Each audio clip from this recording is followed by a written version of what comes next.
নমস্কার বন্ধুরা, বেনামি রান্নাঘরে আপনাদের স্বাগত। আজ আমি আপনাদের জন্য নিয়ে এসেছি ডিম ছাড়া চিকেন কাটলেট রেসিপি। এই রেসিপির জন্য আমার যা যা উপকরণ লাগছে সেটা হলো 200 গ্রাম চিকেন, পেঁয়াজ কুচি, ধনেপাতা কুচি, লঙ্কা গুঁড়ো, হলুদ গুঁড়ো, নুন, আদা রসুন বাটা, সর্ষের তেল, 2 টেবিল চামচ লাগছে ময়দা, আর 1 টেবিল চামচ লাগছে কর্নফ্লাওয়ার। চলুন তাহলে রান্নার দিকে যাই। আমি একটা আপনাদের কেটে দেখাচ্ছি।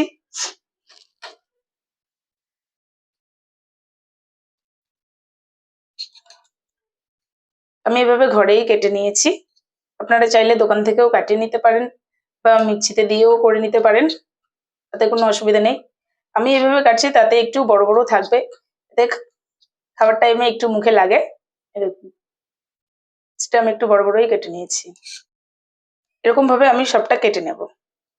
বন্ধুরা, চিকেনটাকে আমি কেটে নিয়েছি, এই দেখুন টুকরো টুকরো করে কেটে নিয়েছি। এবার আমি এর মধ্যে এক এক করে সব উপকরণগুলো দিয়ে দেব। পেঁয়াজ কুচি, আদা রসুন বাটা, নুন, হলুদ গুঁড়ো, লঙ্কা গুঁড়ো, ধনেপাতা কুচি। এবার আমি এটাকে খুব ভালো করে একবার মিশিয়ে নেব।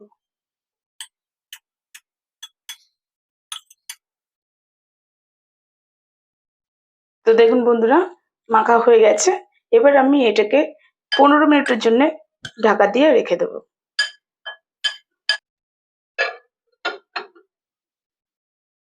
যেহেতু আমি এখানে ডিম ছাড়া তৈরি করছি, তাই আমি এখানে 2 টেবিল চামচ এখানে নিয়ে নিয়েছি ময়দা, আর এর মধ্যে নিয়ে নেবো আমি 1 টেবিল চামচ কর্নফ্লাওয়ার। এর সঙ্গে নিয়ে নেব একটু নুন।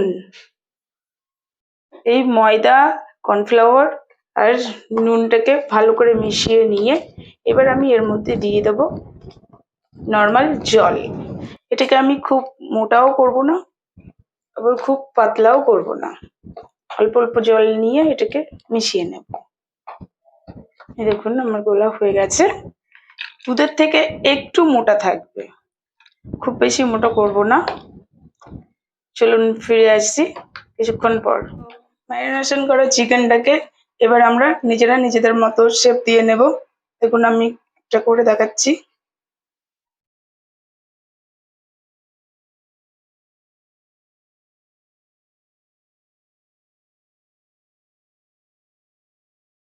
এবার আমি এটাকে ওই মিশ্রণটার মধ্যে একবার দিয়ে দেব।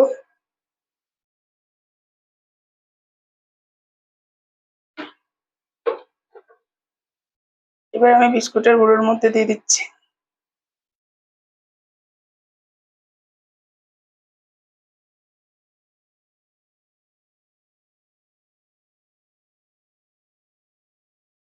ঠিক আছে। তো বন্ধুরা, আমি আরো একটা আপনাদের করে দেখাচ্ছি ফিঙ্গার শেপে।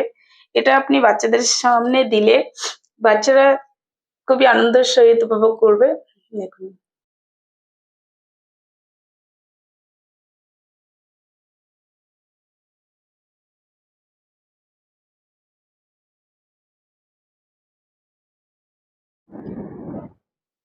এবার আমি রান্নাটা শুরু করব।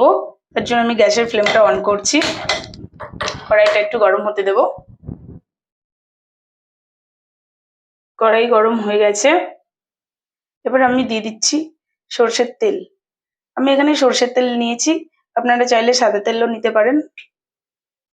তেলটাকে আমি খুব বেশি গরম করব না।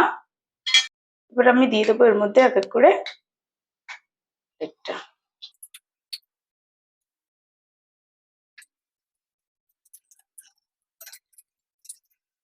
তেলটা খুব বেশি গরম করলে সঙ্গে সঙ্গে লাল হয়ে যাবে, অথচ ভেতরটা কাঁচা থেকে যাবে। একবার উল্টে দেব।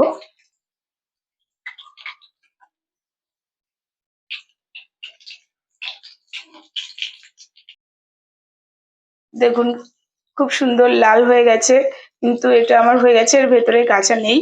ঠিক আছে, আমি একদম কম আছে এটাকে ভেজে নিয়েছি। আজ আমি আপনাদের করে দেখালাম ডিম ছাড়া চিকেন কাটলেট। আমার এই ভিডিওটা যদি আপনাদের ভালো লেগে থাকে তাহলে সাবস্ক্রাইব করে পাশে থাকা বেলকনি প্রেস করে দেবেন, পরবর্তী আমার ভিডিও নোটিফিকেশন আপনারা যাতে মিস করে না যান। তৈরি হয়ে গেল আজকের রেসিপি ডিম ছাড়া চিকেন কাটলেট। এটাকে আপনারা গরম গরম চা বা কফির সঙ্গে পরিবেশন করতে পারেন। ভিডিওটা দেখার জন্য ধন্যবাদ।